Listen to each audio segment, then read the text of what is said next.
On June 4th, 2002, a young 6'3" rookie signed to the Florida Marlins as the 11th overall pick in the 2002 MLB draft. He was the top-rated 18-year-old prospect in the state of Georgia, known for his disciplined approach at the plate, often drawing comparisons to Bobby Abreu. However, after an incredible debut, making him the second player in history to ever hit a grand slam on their first MLB plate appearance, he suddenly fell off the face of the earth. How come such a talented future all-star player slip away from the spotlight?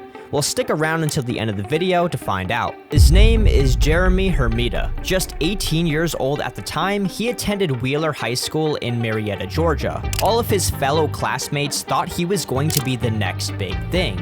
And you know, they were right. Hermida was praised for his exceptional plate discipline, which was very rare for a high school player. This led scouts and analysts to believe that he had tools to develop into a high on-base percentage, middle-of-the-order hitter, with some even comparing his approach to more polished major leaguers at the time. He's one of the most polished high school hitters we've seen in years. The on-base percentage, the patience, it's almost like watching a young Bobby Abreu.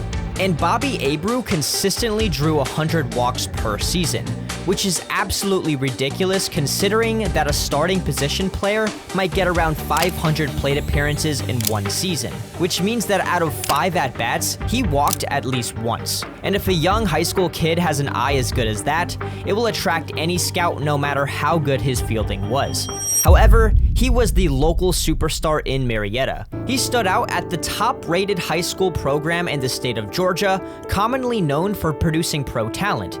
And during his senior year, he batted a whopping .485, with scouts praising his advanced plate discipline and mature approach. He was ranked one of the top high school hitters in the country and was selected to play in elite showcases like Team USA's junior national team and the Perfect Game All-American Classic. But then on June 4th, 2002, the Florida Marlins chose Jeremy Hermida as the 11th overall pick in the 2002 MLB draft. Coming straight out of high school, the Marlins were very careful with who they chose on their roster, so Jeremy had to play through the Marlins farm system for 3 years before making his debut. In 2005, while playing on the Carolina Mudcats, he batted .293 with a .457 on-base percentage and 111 walks out of 118 games.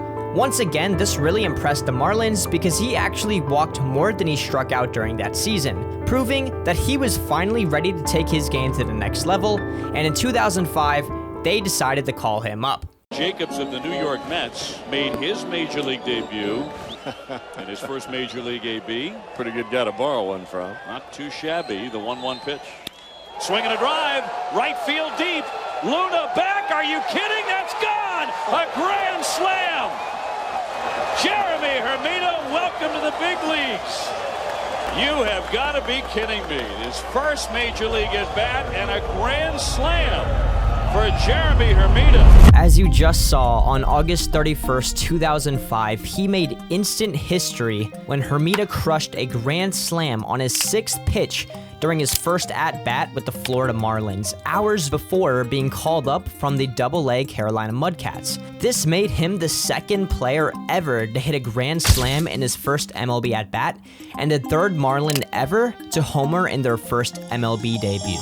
But things quickly took a turn. After doing really well in 2007, things started to take a turn for the worst for Hermida. He chased more pitches outside of the zone, the walks slowed down, the strikeouts piled up. Though he still showed flashes of power, his batting average dropped to .249, and that magic that once made him a top 15 pick seemed to be slipping away. And then came the injuries. He began to have a tight hip flexor, recurring hamstring sorenesses, and even fractured 5 ribs, which kept him from finding any consistent rhythm. He didn't miss the entire season, but he was missing just enough time and just enough at-bats for it all to matter. And by the end of 2009, the Marlins decided to trade him to the Boston Red Sox. And for Jeremy, that meant that he was no longer the star that he once was. From that point on, he became a journeyman, bouncing from Boston to Oakland, San Diego, Cincinnati, and eventually across the Pacific to play in Japan. In 2013, he joined a team in Japan called the Hokkaido Nippon Ham Fighters. Many players go there to try and get better again,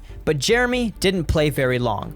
With only 21 games, he couldn't seem to catch that fire that he once had. After Japan, he came back to the US in 2014 to play one more season in the minor leagues to give it one last shot before calling it quits at 30 years old. His professional baseball career was over.